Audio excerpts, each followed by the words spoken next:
were you very disciplined as a kid? And was there a set day or moment when you saw how important discipline was and decided to do it?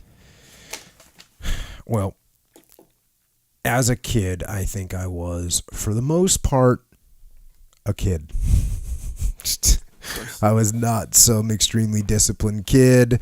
I was pretty stubborn when it came to certain things, which may be some kind of an early immature form of discipline, just being hard-headed.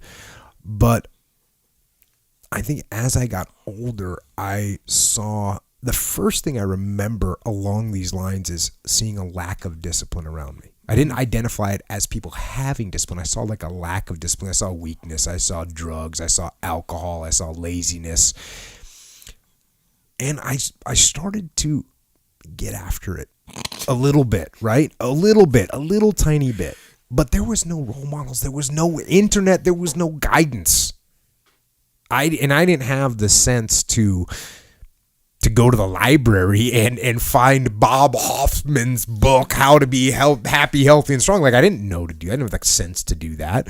And so we did some basic things, you know what I mean? Some push-ups, And the push-up workouts that I did when I was 13 years old are laughable. Laughable. I mean, I think if I did, a set of 50 push-ups, I was boom, I'm the man, right? No, you are the man. 13, yeah, 50. And we did some silly little like kind of barbell, dumbbell circuit training kind of thing. Now, I always liked the military. I recognize that as some kind of a trait of discipline in there. And I looked up to military veterans. I knew one Marine Corps drill instructor. And if you know anything about Marine Corps drill instructors, so now we're talking 85, 86, 87. There wasn't any wars going on. But, when you're a kid, you're just like, oh, he's a Marine Corps drill instructor. He fit the part. He was just perfect Marine Corps drill instructor, which most Marine Corps drill instructors are pretty damn perfect. It's an incredibly honed job that's very well choreographed. And very structured, and it's a very fine. It's real tight. It's real tight. Right? It's a real tight situation if you're a good Marine Corps drill instructor. Yeah. And I knew one right when I was a kid, and I just looked at him. He was like a god, right? This guy is a Marine Corps, and of course I think he had like a '68 Camaro, so he had a muscle car. So he was just dope, like just the man.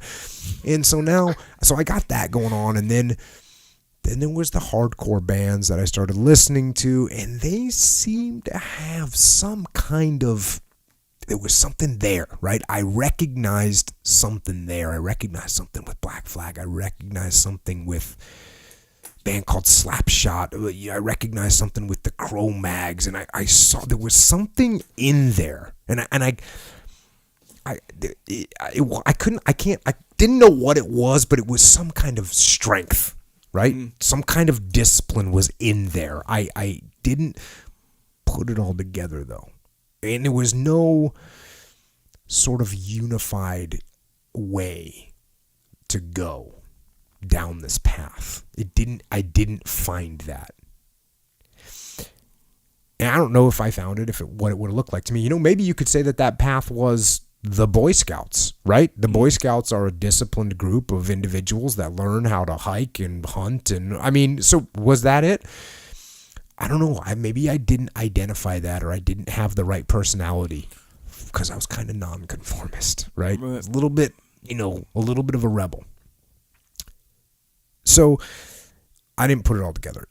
And I had some little flashes of like being hardcore with some of the things I did that would be like, kind of getting after it in some really minor way, some minimalistic level of discipline. But it wasn't until I started training in earnest to join the Navy that I started to what we could recognize now as getting after it a little bit. It's nothing compared to what people do now. What definitely not, but now we're talking 1989. I was running through marshes and being covered in mud, and I was swimming in the ocean, and I was doing pull-ups and push-ups and dips and sit-ups. And again, it's nothing compared to what I do now, or even what everybody does now. But I was doing what I could with what I knew at the time. And I didn't really have any idea of what or really what people in general were capable of. Like, I just didn't know. I never would have thought a good pull-up workout is 500 to 1,000 pull-ups. I wouldn't have thought that. For me, I did 3 sets of pull-ups, and I was kind of the man, So I just didn't know. And I guess you could say I didn't know to even explore those outer limits of what I was capable of, which is a bummer. Now, also you got to remember, I didn't even know another person that did pull-ups. Like, there wasn't like pull-up bars around. There wasn't, I'm out in the woods somewhere. I'm in the woods in New England. There's no pull-ups. People aren't like, hey, how many pull-ups can you do? I never heard that question. Oh. And I didn't know anybody that swam in the open ocean. I didn't know anybody that did push-up workouts, right? I don't know. I was just in the sticks. And so when I joined the military, I was a blank slate, really, for all practical purposes. And it was really easy. They say, you do this. This is what you do. And you get advanced. This is what you do to be ready. This is what you do. And I realized very quickly that the harder you worked, that the more disciplined you were, the easier your life was. The easier your job was, the easier your day was, the easier your physical activities would get. And when I got into the teams, and really going through buds, when you're going through buds, and when I finally met guys that were going to buds, and we started doing 100 pull-ups, and we started doing 150 pull-ups, and we started doing 200 pull-ups a workout, and then it was like, oh wow, you can do a lot of stuff. That was getting ready to go to buds, and then you go to buds, and you realize that people, it's not just this individual like spiritual awakening. Like, no, you just realize, hey, you can do a lot of pull-ups. People can. It's not that big of a deal. And everybody knows. You can find that out you don't need to go to buds to figure that out. You can figure that out just, I'm telling you right now. You know what I mean? And all you need is to have that knowledge. But I continued to realize that being disciplined, all these things, waking up earlier and working hard and training hard and keeping your gear squared away and studying the material that we were supposed to know, I realized that work, that discipline made life easier, and it made us freer. Made me freer. And the more time I spent in the teams, the more this came embedded in my head. And not only as an individual did I realize this, but I realized this very quickly, or not very quickly, but as soon as I started moving into leadership positions, I realized that the more disciplined a squad was, or the more disciplined a platoon was, the better that squad or that platoon was going to be. And that's kind of where the evolution of it. Yeah, man, it's that whole process that I'm finally, I don't want to say finally, but right now it's starting to become clear where the whole, you're going to pay the price at some point. You're going to pay the price for your actions. So if you're going to prepare, like, let's say I'm going to get in shape, right? You committing to working out every day, that's you paying a certain price. Like having the discipline to do it. You're going to pay the price. Waking up early is not comfortable. Working out hard every day, it's not comfortable. You're going to pay a little price right there. The next day, or in regards to the results of that workout, you're not paying the price. You're reaping kind of rewards, right? Or you cannot pay the price early with the workout and stuff, but you still that tab is still outstanding. So when you balance due, yeah. So when it comes results time, that's when you're gonna pay your little price there, your body, your health, whatever. At some point, you're gonna have to pay a price. Pay now or pay later. Yeah, man. So I vote pay now. Pay now, you get way more benefit. Because no one remembers. Well, we do. Some of us do. I don't remember and take pleasure in remembering the time I skipped that workout because I wasn't feeling like doing it. Like that doesn't provide a sense of pleasure in my life to think back on those days, you know? Yeah, it's not good. And at the same time, when I think of like the detriment of doing the workout when I didn't feel like it, that's not a bad memory to me, you know?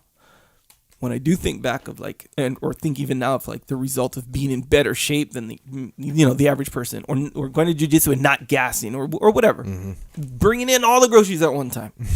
Let's face it, that's something. That is a sense of pleasure that I have the freedom to be able to do that when I want, you know? Yeah. And you know what else is interesting about this is sometimes I hear this, and you did this a couple times tonight, right? People go, well, yeah, but you're Jocko. Mm-hmm. Like as if I'm not a normal person, but you're not, but yeah, continue. But I'm saying like, you know, I just kind of went through like the story and it's paints a pretty clear picture that I'm a pretty normal person. Yeah. Right? Yeah. It's pretty normal. But I made decisions along the way that maybe weren't normal and that maybe opened the doors to being a little bit not normal. Yeah. But they're choices that you can make. So I'll have this with my kids too. Or you know who else? Sometimes I'll have, I would have friends, we'll say, sure, that would say, you know, well, yeah, that's you. You know, like I'd say, no, if you want to win this fight, for instance, if you want to win this fight, man, you gotta do this. You gotta get after this. And he'd be like, well, you know, it's not that easy, and that's what you would do, but you're you, and that's, you know, it's almost like, yeah, it's unachievable. Yeah, right? It doesn't apply to me. And my kids will say that to me. You know, my kids, and I think it's actually a pretty big detriment that they think that I'm not. That I do it, but that's because I'm me and I'm. It's like not right? True. It's not true, and so, you know, occasionally I hear people say that, and I go, man, this isn't like. I guess it's kind of like what we were talking about the other day with someone saying, oh, that's a good picture you took. What kind of camera did you use? Yeah. Well, it's kind of like that. I'm like, you know, I wake up early. It's not just because I just gifted that way. Yeah. Exactly. Or I work out a lot. Oh, just because you're super motivated. Right. That was gifted to you at some point. I just am born motivated. Yeah. Right? No, actually, I'm a person. Yep. And I grew up a person. Yeah. And so, but it makes it very clear that these are just choices you can make and you can get after it. Totally true. And I would say that it does anytime I would say consciously and meaningfully say, well, that's you, is if I would be talking about a way of achieving like the same thing. Like you would do it this way, I would try to do it this way kind of thing. If I was confident that I could get the results, you know, like whatever that is. But when did I say it today about you sleeping? You can do the 4-hour sleeping thing. Right. Or so more so than you can do the 4-hour sleep and still function. I meant you're into the 4 hours, 5 hours sleep thing. Yeah. Which is cool. But and I realize there are some genetic points in there, I believe, right? Yeah. I believe that there are some genetic points in there. I believe there are some genetic points in everything, right? And I've told you this. I have one of my daughters who is most similar to me, both physically and mentally, sleeps about the same as I do, if not less. Yeah. One of my other daughters, who is most physically and mentally, well, physically more like my wife, she sleeps a lot. Yeah. And so there's and my wife sleeps more than I do. And so there is a genetic component to it. I believe, and I've read articles, and people send me Twitter articles all the time. Oh, you're one of these, you know, fast sleepers, the 2% of the population, all this stuff. And I'm just saying, okay, yeah, that's great. But then people say, oh, well, you just work out every day because you're super motivated. And that's just good. Or you just train jiu-jitsu all the time because you're just super motivated. And it's like, okay, yeah. Well, you know what? Great. Yeah. I think you're absolutely correct. And even with the sleeping thing, that is like, because, okay, ultimately, yeah, if you don't have to sleep as much as the next person, sure, that's an advantage just because you have more time. That's it. It's not like, you know, someone would be like, hey, other than that reason, be like, hey, it's cooler or it's somehow more beneficial for me to sleep 5 hours rather than my normal 8. Like, so, I mean, that, put it this way, if someone wants to choose to sleep 4 hours just because you do it, that's kind of weird. Yeah. Now, that being said, what's awesome is there are a bunch of people on the interwebs, a bunch of badass troopers that I retweet almost all of these because people go, hey, I lost 32 pounds. Mm-hmm. Hey, I lost 42 pounds. Hey, I did my first squat today with 300 pounds. So and there's no difference in what they were doing before and what they're doing now. Yep. Fundamentally in their genes, right, or their physiology. What they did is they decided to make these decisions. Yes, they decided that they were going to go out. They decided they were going to step up their game. They're going to decide they're going to wake up early. They decided they were going to clean up their diet. They decided they were going to get after it.